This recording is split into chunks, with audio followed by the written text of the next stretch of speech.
যুক্তরাষ্ট্রের মিনেসোটা অঙ্গরাজ্যে স্থানীয় সময় শনিবার ভোরে বন্দুকধারীর গুলিতে একজন নারী আইন প্রণেতা ও তার স্বামী নিহত হয়েছেন।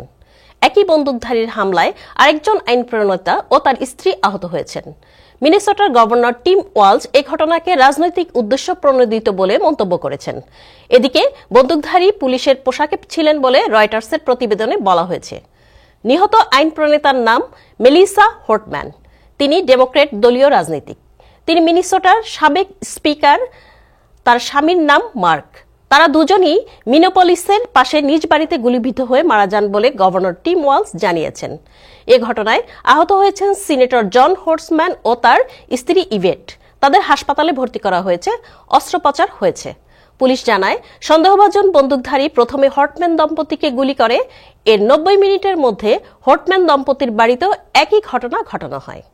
পুলিশের সঙ্গে গোলাগুলির পর বন্দুকধারী পালিয়ে যায়। বন্দুকধারীকে গ্রেফতারে অভিযান শুরু করেছে পুলিশ।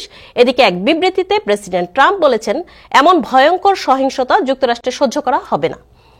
মিনেসোটার মানুষদের জন্য প্রার্থনা রইল, তারা সত্যিই দুর্দান্ত।